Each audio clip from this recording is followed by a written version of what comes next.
कुछ प्लान नहीं था। ये इस पिक्चर के बारे में बहुत पहले से सोच रहा था। फिर उसके बाद 6-7 दिन के बाद उन्होंने मुझे बोला कि राम भैया मेरे लिए आपको एक पिक्चर डायरेक्ट बोला सचिन भाई तो बहुत पुराने मित्र हैं, उनके निर्देशन में आपने कई फिल्में भी की उनसे की।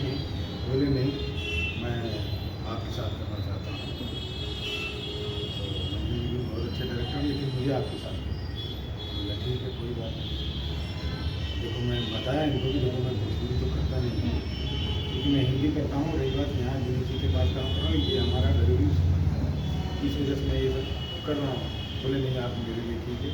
बोला ठीक है मैं करूँगा उसी शर्त पे जब मुझे कहानी पसंद आएगी और उसमें सारी चीज़ें मेरी मर्जी से, क्योंकि भोजपुरी में लोग अपनी मर्जी चलाते हैं कि नहीं हम ये हैं हम वो हैं। तो मैं ये सब नहीं करने वाला, क्योंकि मैं टेलीविज़न से बिलोंग करता हूँ और टेलीविज़न एक डायरेक्टर का मीडिया है और राइटर का मीडिया है, वहाँ पे स्टार नहीं चलता और मैं उसी हिसाब से काम करता हूँ, वही मेरा नेचर है। तो बोले नहीं ठीक है आपको जो चाहिए आप वैसे कीजिए। मैं बोला ठीक है कहानी बताओ। उन्होंने कहानी बताई तो मुझे कहानी बताई एकदम अलग सी कहानी, एक धोनी की कहानी थी। मैंने उसके बारे में ये स्टोरी आपको किसने बताया था? ये स्टोरी तो मुझे इन्होंने ही बताया, रत्नेश बर्नवाल ने ही बताया। रत्नेश बर्नवाल जो इस पिक्चर के हीरो हैं इन्होंने ही बताया और इन्होंने ही इस कहानी को तैयार किया।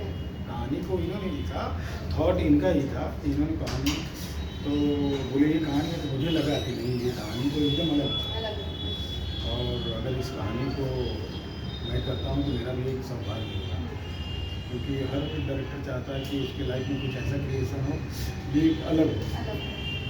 तो मैंने उनको हाँ तो बोल दिया, लेकिन बोला बाकी चीज़ें भी भाई मेरे हिसाब से होगी। मेरे हिसाब से मतलब मुझे ईगो नहीं है, लेकिन क्या है जो प्रोफेशनल तरीका उस तरीके से होना चाहिए। बोले ठीक है। तो इन्होंने बोला मैंने स्क्रीन प्ले भी लिखवाया है। बोला ठीक है स्क्रीन प्ले लिखवाइए, मुझे स्क्रीन प्ले पढ़ाइए। बोले ठीक है। तो स्क्रीन प्ले फिर मेरे पास आया 15-20 दिन के बाद मैंने स्क्रीन प्ले पढ़ा। उसमें बहुत सारी चीज़ें जो है कि मैंने चेंज की अपने हिसाब से, उसको मॉडिफाई किया, क्योंकि मैं जिस लेवल का काम करता हूँ उस लेवल के हिसाब से मुझे करना था। इन लोगों ने जो लिखा था वो भी अच्छा था, लेकिन मैंने उसको चेंज नहीं किया, सिर्फ मॉडिफाई किया उसको अपने तरीके से। अच्छा सर, जो आपने बालिका बधू में पहले असिस्टेंट डायरेक्टर थे फिर डायरेक्टर बने, तो पहले एक टेलीविज़न जो छोटे पर्दे की कहानी उसके बाद मूवी लेके आ रहे हैं पूरी, तो ये सफ़र कैसा रहा?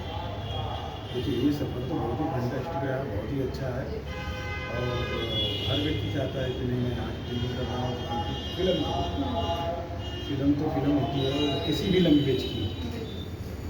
आज तमिल, तेलुगु, बंगाली, पंजाबी हर लैंग्वेज की लोग फिल्म कर रहे हैं और फिल्म तो फिल्म होती है। मैं इस नज़रिए से मैं कभी ये नहीं सोचता कि कोई है तेलुगु है तमिल है इंग्लिश है हिंदी, मेरा एक रिलेशन है हर डायरेक्टर का होना चाहिए।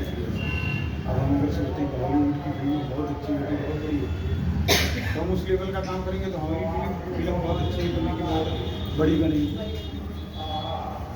बात ये होती है कि आपने किसी लेवल का काम किया, कोई चीज़ बड़ी और छोटी होती नहीं, छोटा होता है और बड़ा होता है तो सिर्फ पैमाना होता है, छोटी बड़ी गिनती होती है, समझे कि नहीं। आप छोटे पैमाने पर करोगे तो छोटी चीज़ होगी, बड़े पैमाने पर करोगे तो बड़ी। अच्छा, इस फिल्म के बाद कोई और प्लान कोई किसी फिल्म को? नहीं, इसके बाद तो हमारी और भी फिल्मों की प्लान चल रही है, भोजपुरी की अभी 2 फिल्मों की प्लान चल रही है। कल अभी हमारी मीटिंग की सारी मीटिंग हुई है, प्लानिंग तो चल रही है, कई फिल्मों की प्लानिंग चल रही है। इस फिल्म की शूटिंग कहाँ पे हुई? बिहार में? नहीं, इस पिक्चर की शूटिंग बिहार में भी हुई है और उत्तर प्रदेश में भी। उत्तर प्रदेश के बस्ती जिले में हुई है और कुछ पैचवर्क जो बचा हुआ था वो हमने बिहार के सुगौली में किया है। सुगौली मोतिहारी में पड़ता है। बिहारी के लोग कैसे लगे? बिहार से मेरा आज का रिलेशन थोड़ी, बिहार से कितने मेरा समय से पहले?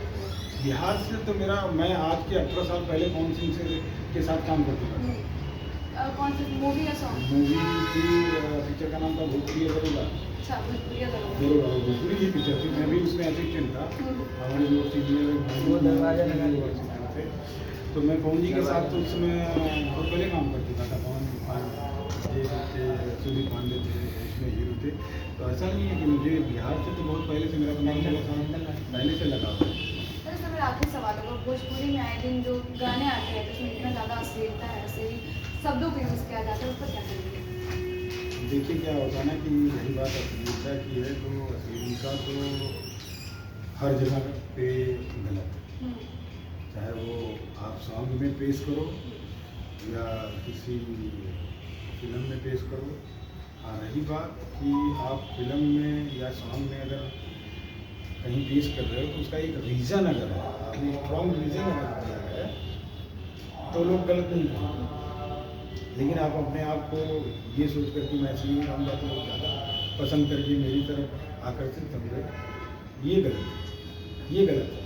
ऐसा नहीं, बहुत सारी फिल्में ऐसी बनी हैं, हिंदी में बहुत सारी ऐसी फिल्में बनी हैं जो बहुत ही बोल्ड है, लेकिन उसका क्लास होता है, क्लास अलग होता है। उसका एक रीज़न बताया है। लेकिन जो ये भोजपुरी गाने बनते हैं जिसमें इतना ज़्यादा अश्लील शब्दों को यूज़ किया जाता है, लेकिन व्यूज़ मिलियंस मिलियंस रहते हैं।